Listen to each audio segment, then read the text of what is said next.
Good morning, Tallahassee. It's time to Wake Up War Chant on 97.9 ESPN Radio. Now, here's your host, Aslan Hajavandi.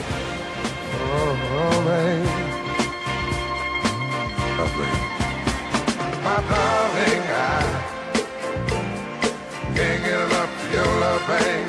Hello, everybody. Welcome on into Wake Up War Chant on this Wednesday. It's a Lover's Day, is it not? It's Valentine's Day.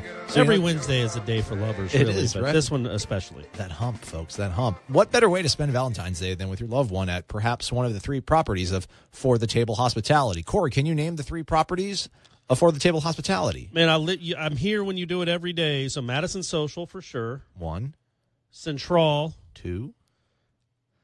Yeah, you tell Township. me. There it is. Yeah. There it is. Yeah, I've actually been there. That's the one I've been to. Yeah, go to all three of them. Either one of them, Valentine's Day would be a perfect sort of outing, I imagine. Not just Valentine's Day, Any though, right? day. You can go any day. Hey, man, idea. All right. We name ourselves as a combo since my name's Aslan and you're Corey. Okay. A and C. Right. We should call ourselves the B average. Okay. No? I don't know if we want to say we're going to be average. I get it. It's a play on our names and everything. Yeah, like not so much like B average, but it's a B average. It's an A and a C. So between an A and a C is a B. No, I get it, but still it's going to sound like you're telling people to be average. And also, be average isn't great. We excel. But it's setting the bar. It's under-promising, that's true, yeah. and then we over-deliver every single day. Good point. Maybe self-deprecating.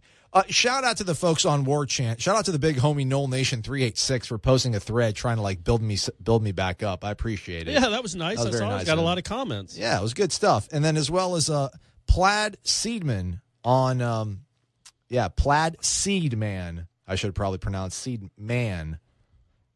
He's on iTunes. He gave us a 4-star rating, which we don't necessarily want. We want 5 stars. But better basically, than a 1-star. He had nothing really good to say about me or either of us. He's like, I'm still going to give him 4 stars. Okay, I'll take that. So, yeah, man. I'll take that's fine. See, 4 stars isn't terrible, man. Like being average. Yeah, Kelvin Benjamin was a 4-star. He turned out all right. So was Rashad Green. These people, these recruiting services, man. But good luck on Valentine's Day, everyone. I hope you've done something nice for your significant other or someone you want to be your significant other. Do something nice. Go that extra mile. Today's the day.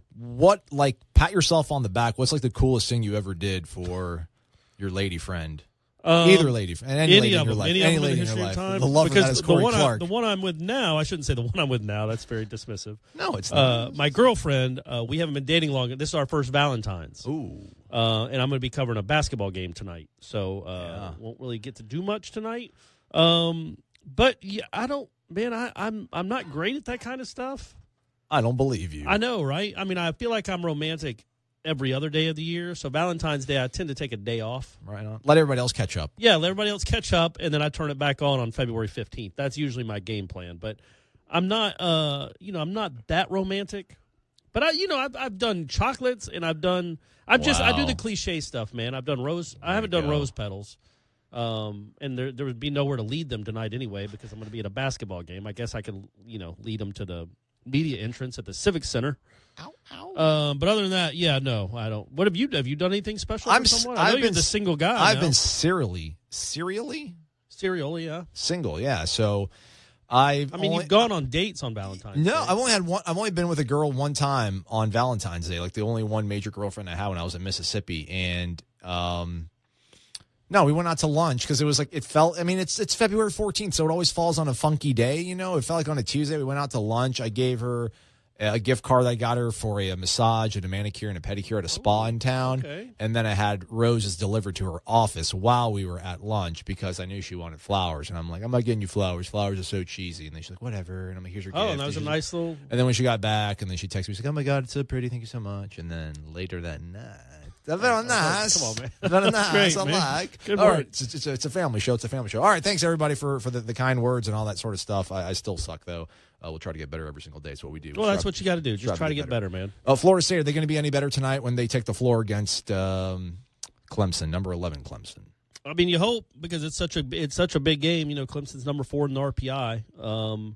That'd be a great Valentine's gift for Leonard Hamilton. Am I right? A win over Clemson? Because I don't think he loves me, man. I upset him yesterday. Well, man. Yeah. I don't know that you upset him. Just sometimes he's not. He can be a little combative, or he feels that somebody's being combative with him. But that's just because he doesn't know you. Yeah, he'll like you. He'll get to know you.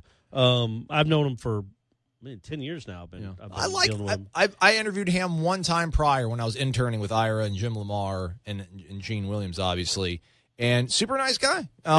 He's really funny, man. Like, were you there when I told him about Matt Farrell going 0 for 9 from 3 or whatever it was in his last game? No. So right after we're done interviewing, because when he's got, man, people don't know the juxtaposition, the difference between Leonard Hamilton on camera and Leonard Hamilton off camera. It's like two different people. He is really funny, really dry.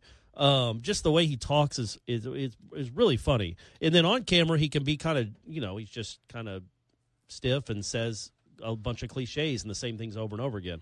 But he really does have a funny personality. Anyway, I told him after we were done recording, I'm like, did you see Matt Farrell who killed them on Saturday with 28? I was like, yeah, he went 0 for 9 from 3 last night. And he goes, get the blank out of here. Yeah. What? I go, no. He goes, you're kidding. I go, no, man. He was like 0 for 9 or 1 for 10, something ridiculous. He goes, come on. No, he didn't. No, he didn't. No, he didn't. He was throwing them in from the parking lot against us. I go, no, man, that's just what happened. He goes, I can't. And then Terrence Mann was right there. He's like, did you hear that? Did you hear what Farrell did against last night? And Terrence Mann, nodded and was like, yeah, I saw. So that was really kind of funny. But they can't have one of those guys go off again. Clemson has a few guys that if you don't check them, they can go for 25. So that's just a big. It's a huge game for them. An absolutely enormous game for them. And they need to defend better. If they come out and defend well, they should win the game. I like how the folks around the program, though, were telling us yesterday, what are you guys talking about, this whole bubble thing? Why do you guys keep saying bubble? We're not on the bubble. We're fine. Well, I mean, but you got to win. Yeah. I mean, all those brackets that have them at 7 or 8 are assuming they're going to keep winning at the same rate they've won and be about 9-9 in the conference. If they get to 9-9, they're in. Especially if one of them is against Clemson. I think it's a guarantee because that's the number 4 RPI team in the country, and they have some good wins. They have some. Their out of conference schedule was dreadful RPI wise. That holds them back a little. But man, if they lose tomorrow, they are squarely on the bubble. If they win, they're not sniffing the bubble unless they somehow lose to Pitt. You know what I mean? That's how big the game is tonight. I agree. That's how big the game is tonight. You beat Clemson. You're almost in as long as you can avoid losing to Pitt, Boston College at home. Don't vomit. You're almost guaranteed to be in. And you said it right. If you lose to Pitt, you don't belong. You certainly don't. Yeah, if they lost to Pitt, it would. What happened? Well, they lost their coach. I didn't know Jamie Dixon was that good. They lost him. He goes to TCU, and they get Stallings from Vanderbilt, which I liked. Right? I thought that was a pretty good hire. And the whole team just left. And I guess it's just going to take a couple years to rebuild. You got to figure they'll be back at some point, but. You talk about an addition to the conference that has brought jack squat. Other than Aaron Donald, what has Pitt done? What Pitt opened the door for somebody to maybe have gone to the playoff the year prior, but Clemson still found their way in there. Well, yeah. So it's bizarre. Man, they haven't done. At least Syracuse got to a Final Four in basketball since they got here. Louisville's won. Louisville's really good, and they're good at baseball. Pitt ain't adding a whole lot right now. They need to bring up their game in every sport. Boston College gave us the glory that is Matty Ice. He did. They did. Yeah, they actually got to an ACC championship game before Miami did. He needs a 30 for 30 short. Jeff Jagosinski. He's the one that got fired for not even the season starting with the Bucks because he interviewed for another job, right, or something like that. I thought he went to interview for another job, and they're like, okay, you can interview it, but then we're firing you. Right. But Boston College fired him. I think because he was interviewing with the Jets, and then got fired. Like then he went to the Bucks. I think Raheem Morris hired him or Lovey. I don't know, one or the other. And then he got fired before the season even started. Yeah. So, and then he just fell off the side of the earth. He was like one of the the up and coming sort of offensive coaches. But what's the overarching story that you're going to be working on for War Chant? If it's I don't know if it's already up or not. I've been able to check out the post our it's up to date just about how big this game is essentially for the NCAA tournament chances, and they're anywhere from when you look at these bracketology things. I'm not sure if I like that word being in the lexicon, that all of a sudden we just call people bracketologists. There's Joe Lenardi, and then there's just Joe Lenardi in my book. Yeah, but then there's Jerry Palm now, and then they just start referring to themselves as bracketologists, and it's just and Joey Brackets. It's like, come on, man. Well, it's like bartenders call themselves mixologists now. Yeah, like, you're a bartender, bro. Yeah, you're a bartender, man. Put the Jack, put the Coke, stir it. Come on. Just give me a beer. So at Madison Social or wherever. I don't think they call. Hopefully, they don't call themselves mixologists over there I'm in sure that neck they of the probably woods. do. It's okay though. It makes people feel cool about themselves. The products, Sure. the drinks taste better and all that kind of stuff. But yeah, I just think that that's the story, is just how big a game it is. And the one thing that would worry me if I'm a Florida State fan is just if they're going to play tight. If they come out and play well and play with urgency and not skittish because they know how big a game this is, then I think they'll win this game. I think they have as much talent as Clemson, and you're playing at home and you're playing with more urgency. This feels like one of those ACC games where the home team could just almost kind of cruise if they play well. 10, 12-point win. Yeah. Or it could be a nail-biter if they don't. I feel that. I could certainly see that if they start panicking, if Clemson makes a couple shots and they miss a couple shots, then it could, the well runs dry sometimes with this team at home. If they harness that pressure, the tension, as well as a home crowd, I buy into the whole double-digit, perhaps, victory. They can kind of maybe, lay off the gas towards the end of the second half and not have to, breathe too heavy. But I feel like they even have the margin of error in the beginning of the game. If they do come out tight enough, I don't think Clemson will overwhelm them. I don't think Clemson has the ability to overwhelm Florida State early on, put them in too big of a deficit to where they can't dig out of it in the second half. So yeah, the tough part about this league, though, man, is when Leonard says it a lot about no margin for error. Well, they don't have much margin for error anymore. There are times you're going to play a game in this league where some dude just goes unconscious. Yeah. And will hit 7 or 8 threes, and you can't do anything about it. And you're going to lose a game if a team just shoots incredibly from three. So that's what you got. They're in a spot now where if Clemson, for whatever reason, goes 15 to 30 from three, you're losing a game. Even if you might play well, they just might hit some crazy shots. That's the thing about basketball. That's why the Saturday game where you kind of just gave that one away because you didn't show up and fight really in the second half, and then the Wake Forest games, Louisville game at home, you've blown some games that you really should have. You should have won, but at the same time, man, you could say the same thing about Syracuse, Miami, North Carolina, all at home. All games you won in overtime or by a single point. Yeah. So they're kind of where they should be. I think they're about a 17-8, 6-7 team in the ACC right now. Their record seems a little pretty fair, other than blowing the 17-point lead to Louisville. It's the beauty of this industry, this sport, the fact that if you sat here and talked about this in October, you'd probably be like, well, this is where they're going to be. And then we're here, and then you're calm, but a lot of people are panicked. It's just the way these things work out. It's funny how it all works out. Let's take a break. We'll come right back. Let's talk about the reasons why people shoot barbs at me. That's because of the way I talk about the guy who used to be here. And there's somebody that everyone keeps comparing Willie to, and I don't necessarily know if it's a good thing. We'll talk about that next. It's Wake Up War Chant. You're locked in to Wake Up War Chant on 97.9 ESPN Radio.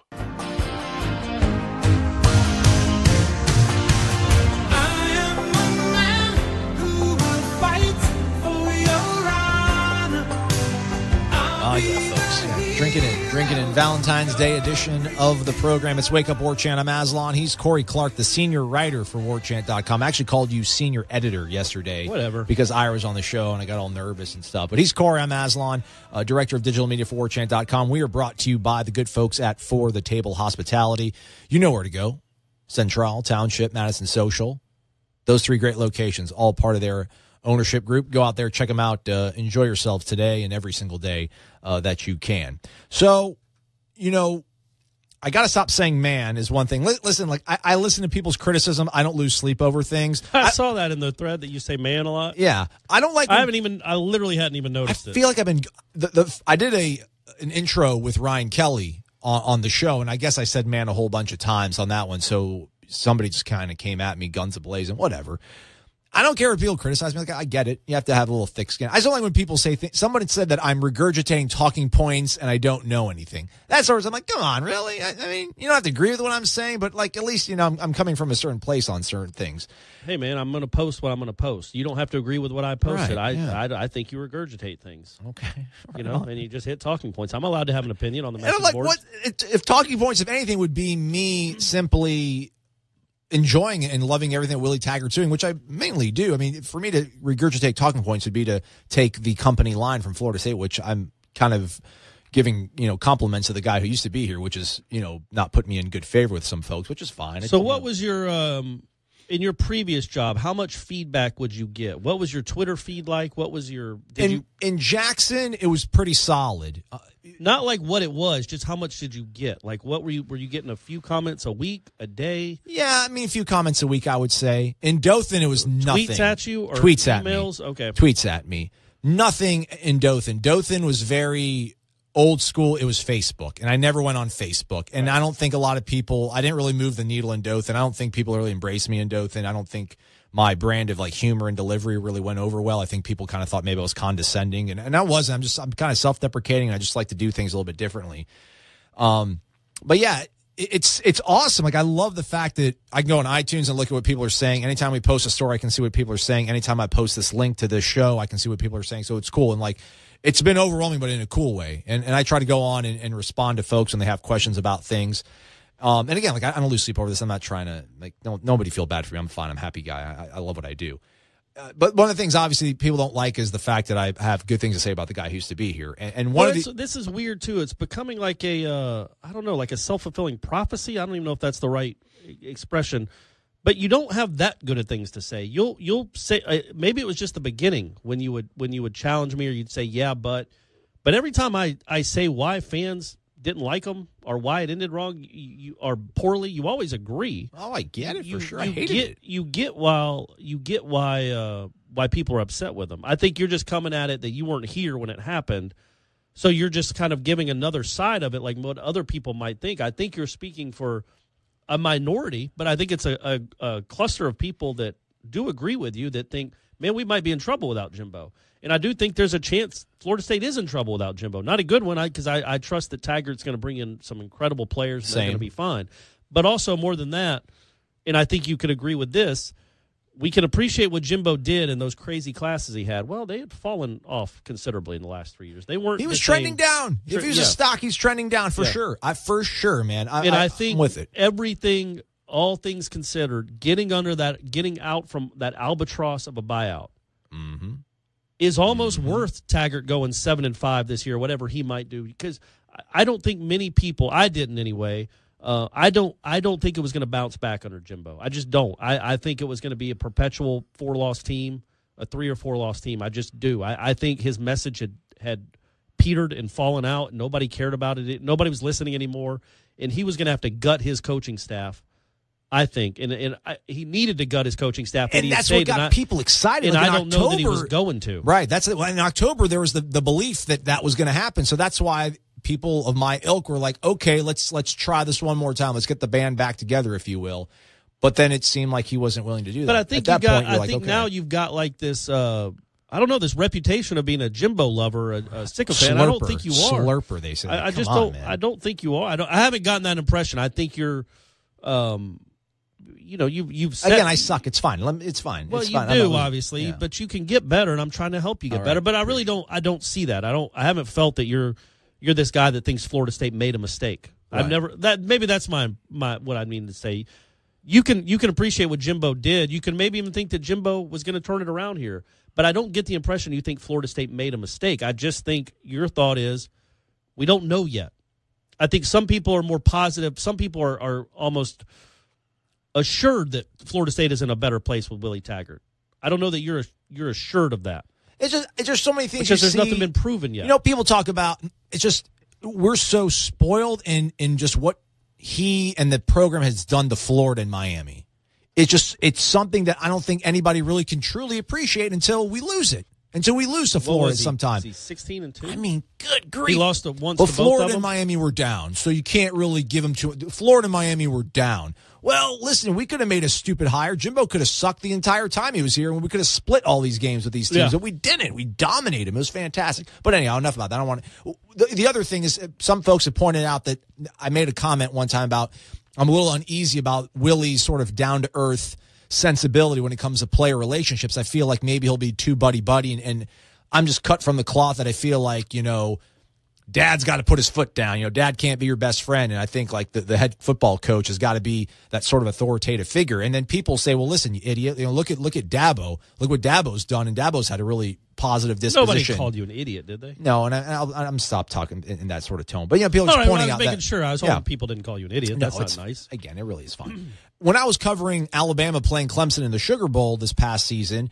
Dabo said, listen, I don't think you have to walk around hating life to be a good football player or a good football team. He's like, I just don't do that. He's like, we're going to have fun. If people think us dancing in a locker room before game, after game, dancing around here at media day is going to affect the outcome of a game, go ahead. I don't buy into that sort of nonsense. And then people are like, well, listen, you can have fun and do that sort of stuff and be Dabo and be successful. And my fear, my skepticism is, well, listen, man, Dabo did it with a really awesome quarterback.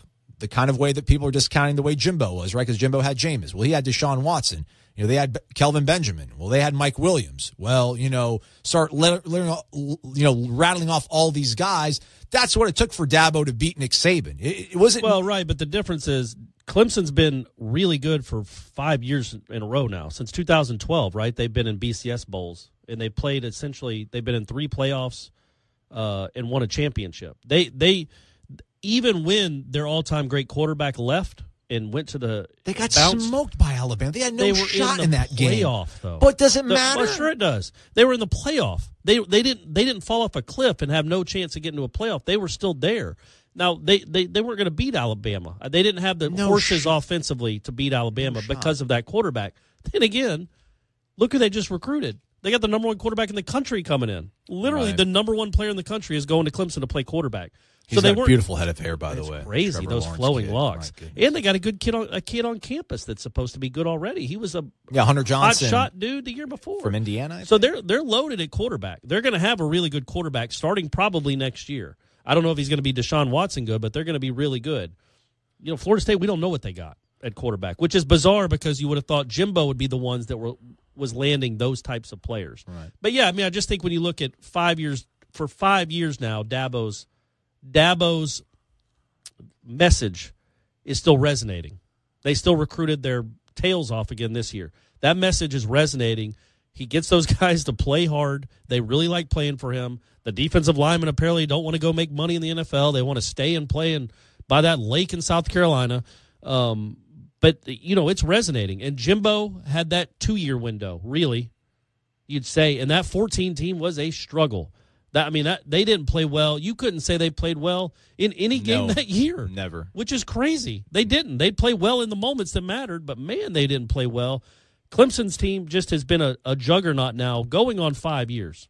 They had the hiccup. A juggernaut. There was a terrible penalty from losing to Florida State and Doak Campbell, and then an errant pass away. And then I'm on the ropes in Death Valley, too, with a bum coach and a team that sold out on themselves and had no accountability. Sure. No, yeah, exactly right. But they still lost. They lost to Pittsburgh the year before, and then they could have lost to Troy that year as well. And then they lost. Who did they lose to this past season? That was horrible. They had no business losing to Syracuse. Good job. I know they lost their quarterback. Good job. Come on. But again, they also won 12 games. They didn't win 4 or 5. He wins games, and they have games like everybody else, other than Alabama. Apparently, well, Alabama loses a game a year. They just do. They just do. He has some inexplicable losses, but they're always top 10, top 5, and they have been for 5 years now. They don't, for whatever reason, he's got that program where they'll lose a game and they'll struggle at times. And when when Florida State plays Clemson, Florida State is in the game and they're ready to play because they know who's on the other side. The difference is when Florida State plays Boston College, what happened? When Florida State plays NC State, what happens? Florida State brings it for Clemson. And you see when Florida State played Clemson these last few years, even though Clemson was probably a better team, Florida State was in all of those games in the fourth quarter because those Florida State players cared. Well, Clemson players seem to care more. Does that make sense? They don't have those clunkers once a month. They might one a season. Yeah. Florida State would have 1 or 2 a month where they just didn't play well. Every game was a struggle. Every game for the last 3 years felt like a struggle. For Clemson, they'll have 1 or 2 a year. Seems like Florida State's, even their wins, were like, oh, gosh, are they going to pull this out? Yeah. A reasonable take, which is not what you advertise in this business, but we have a very reasonable take I want to make right after this. Keep it here. It's Wake Up War Chant. He's Corey Amazon. We're coming right back. WarChant.com is the ultimate inside source for FSU football and recruiting. And now you can get in on the action for free for an entire month. WarChant.com is offering a risk-free 30-day trial subscription. Get full access to the #1 website covering the Seminoles just by entering the promo code WarChant30. That's WarChant30. Sign up and get in on the world's most active FSU message boards. Receive breaking news, stories from our award-winning staff, plus get exclusive interviews and videos. Just enter the promo code WarChant30. WarChant.com, your ultimate Seminole sports source.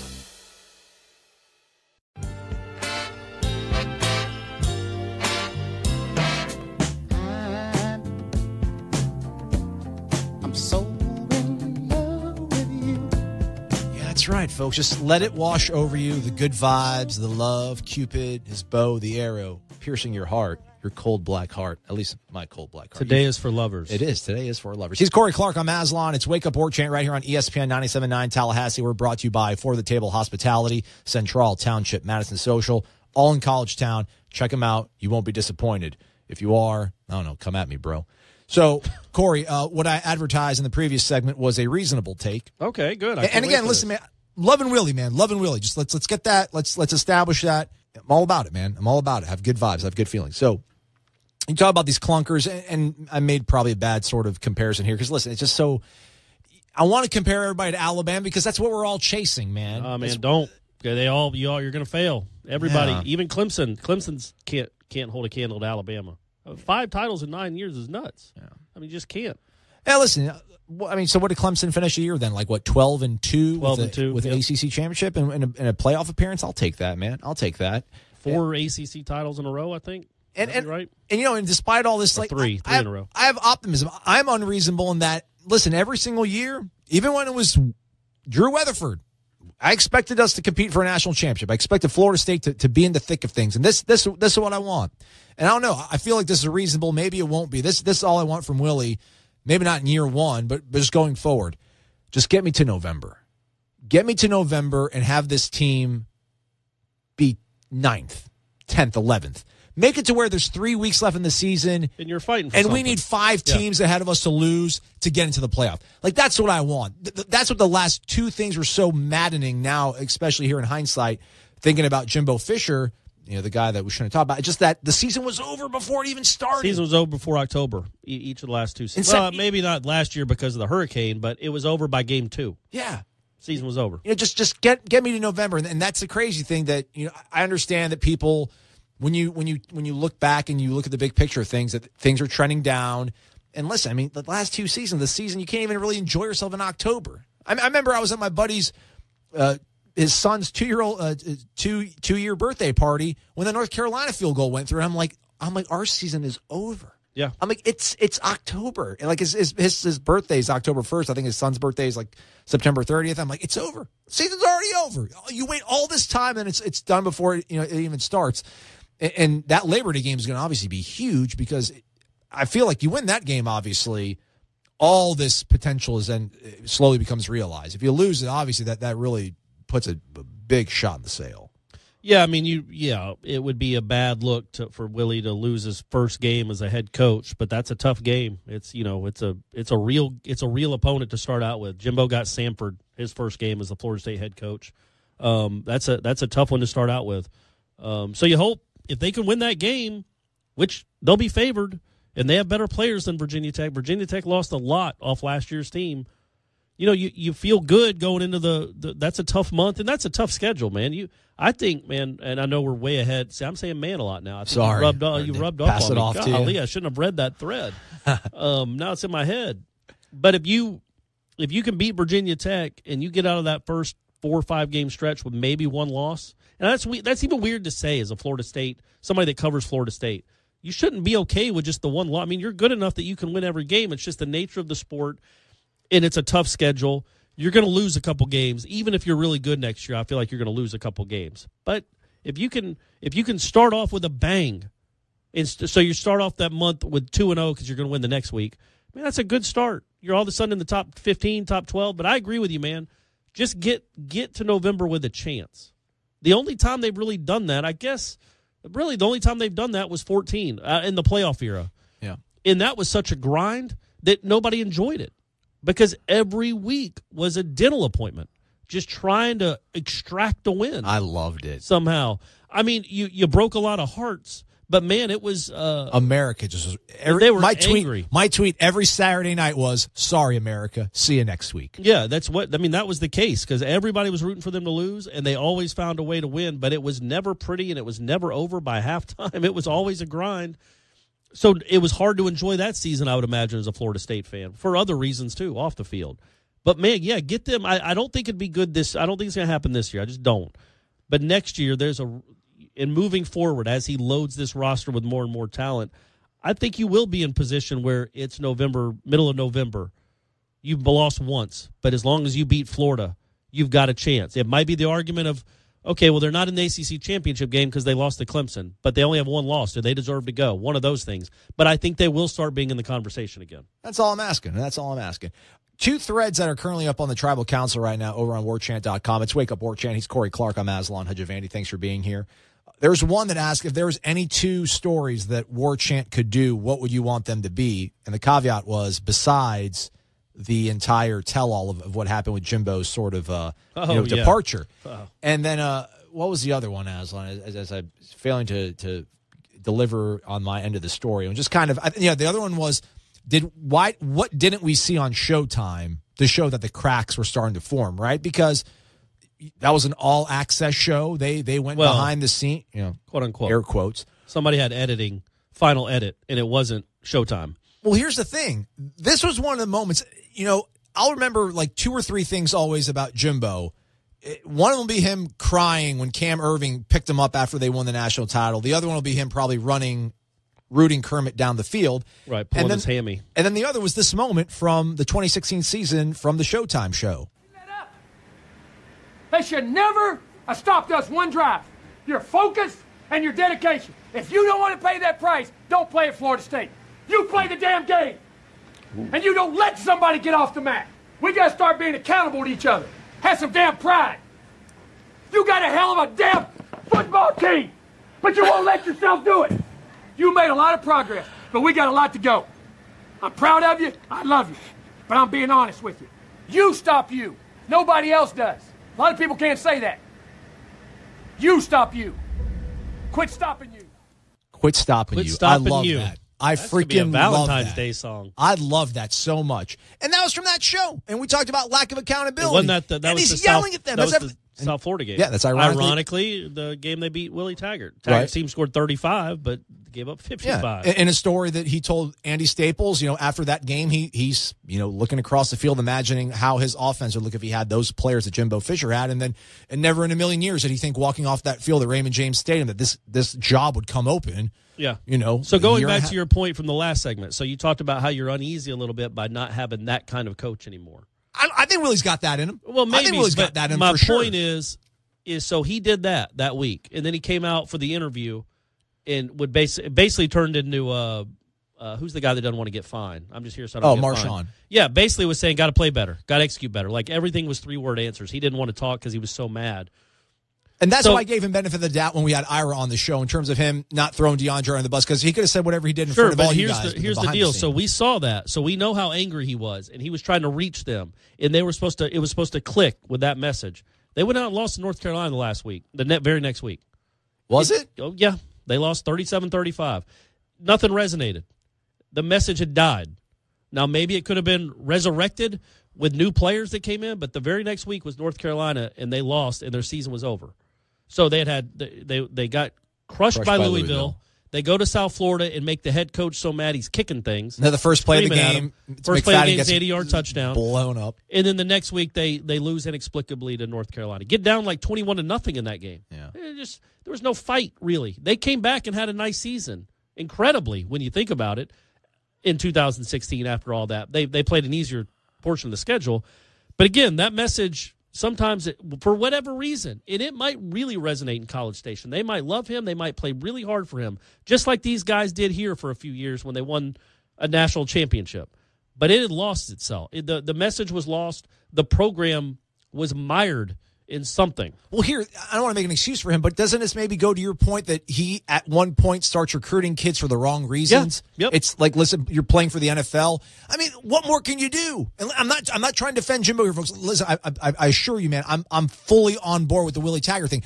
I'm just trying to think, are there certain people that need to be smoked out of the program, or was it just him? Oh, because no, when he's the top guy and he's yelling at you, imploring you to do this, and as you point out, I'm smirking to myself because I didn't realize that they lost the very next week to North Carolina. Well, then what is it really? It's an empty lip service, but that felt so sincere and genuine to me. And I remember watching, I'm like, we're good. Let's go. I remember talking to him before that season, and he thought it was going to be a great season. That's why I let those cameras come in here. Yeah, exactly right. He thought that was going to be a national championship caliber team. He also, I believe, thought that this year. But for whatever reason, his finger wasn't on the pulse of the team. And he's got good players, and he's probably got good. I mean, these coaches were probably fine. It didn't work together. And I think that message. Were his coaches fine though? Again, I mean, I don't know. I think they can be fine in other roles. They weren't fine as a staff. Mm-hmm. Like I think individually, they're probably all fine coaches. As a staff, it didn't work, obviously. And I just think sometimes that message, when you scream all the time, it can get tuned out some. Nick Saban doesn't scream all the time. He's angry in his press conference. He's Nick Saban. But when you see the behind-the-scenes things with Alabama, it's not all screaming all the time. It just isn't.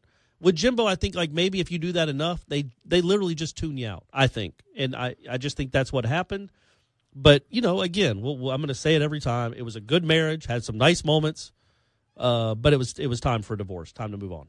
Don't tune us out. Don't move on. Keep it here. Wake Up War Chant wrapping up. We'll talk about the quarterback position once more when we come right back here. You're locked in to Wake Up War Chant on 97.9 ESPN Radio.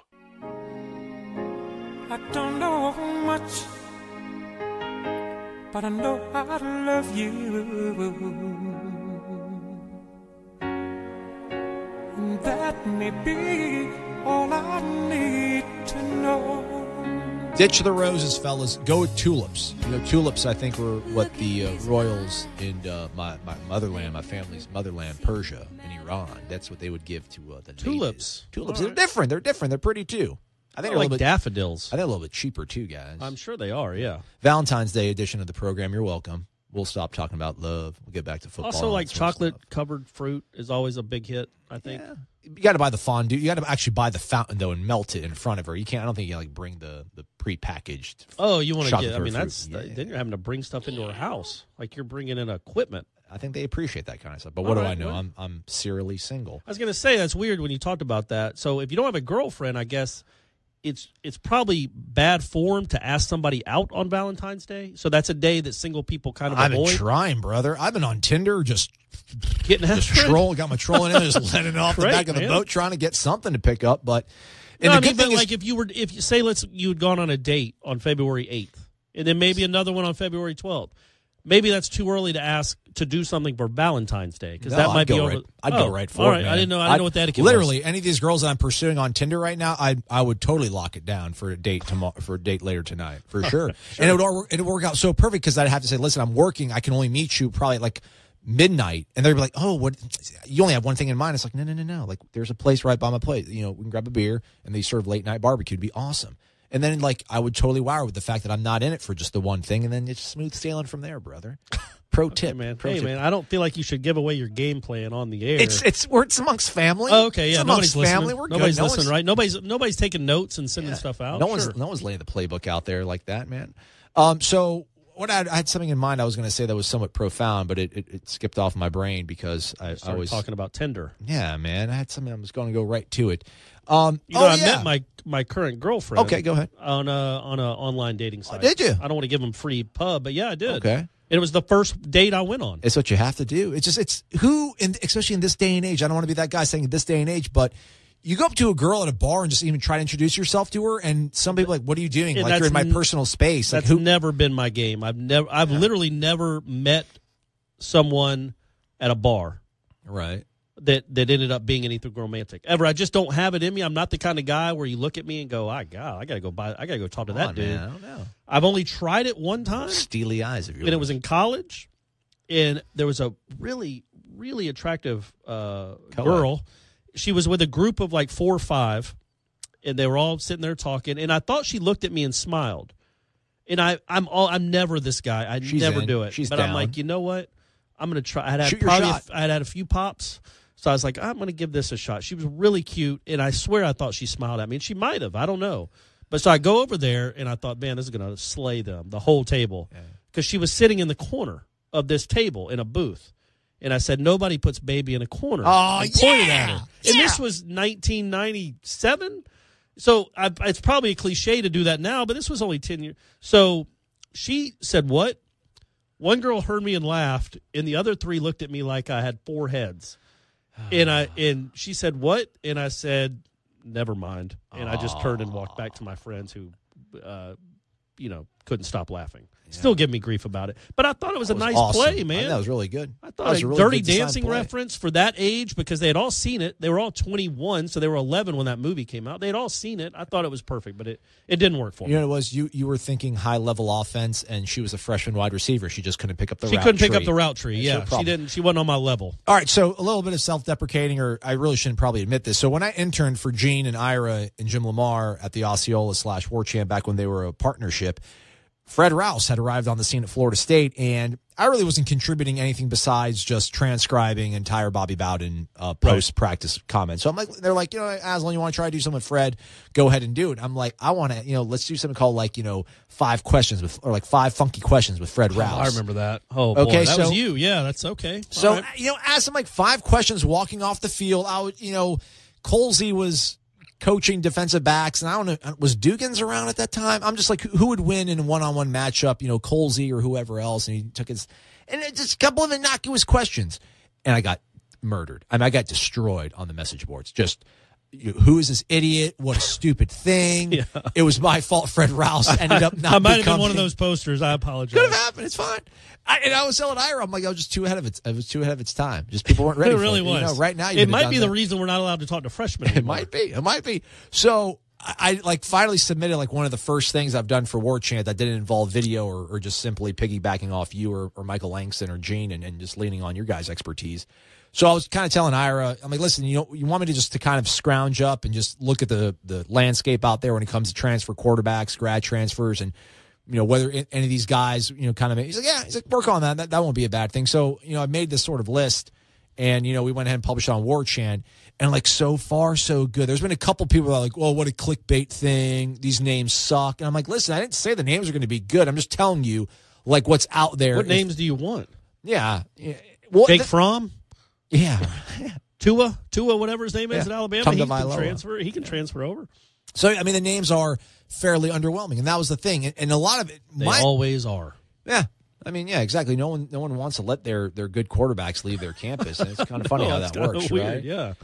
But the names out there, and the thing is, guys like Wilton Spate was one name, and this kid Gardner Minshew who went to East Carolina, these guys actually already graduated in December, but the window is closed. So I don't think those guys can enroll in time to play spring football anywhere. Minshew, by the way, is leaning towards going to Alabama. Right, yeah, we talked about him last week. Right. So it's really bizarre how that kind of worked out, but thankfully, yeah. So I put my foot back in the pool after a 12-year hiatus of writing an actual story for War Chant. Hey, man, that's good. That's good. Man, it was nerve-wracking. And then I feel like you got what you have to do, at least initially, I would say for 6 months almost, is don't even read what people comment. I can give you a general feel for what people are saying. Yeah. I don't want you to be bothered by it because I feel like I don't want you to have to.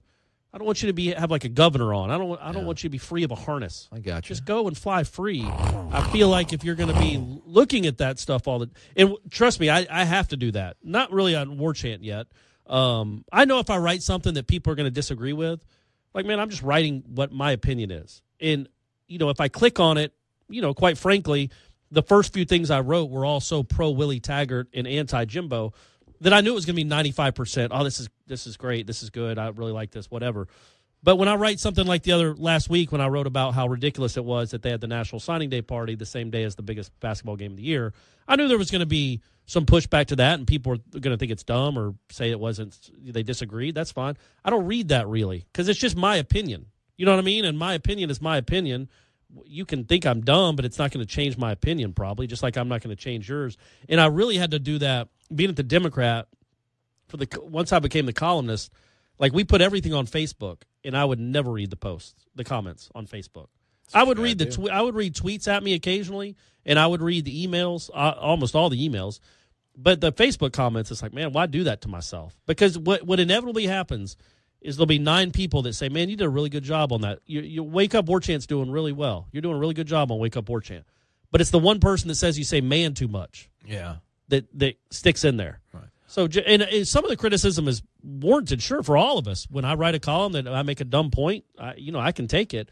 But you don't want to be, again, harnessed by it. You don't want to be saddled by it. Yeah. Well, my thing was I wasn't so much talking about. I was glad that it fairly went over well. I was also very nervous the other day when I'm like, man, I just compared DeAndre to Chris Ricks. I'm like, I might get slaughtered for that. But thankfully, no one said anything about that. So awesome. Thank you, everybody. But no, I remember I mentioned it. You were like, I don't think Florida State needs to bring in any more quarterbacks. Right.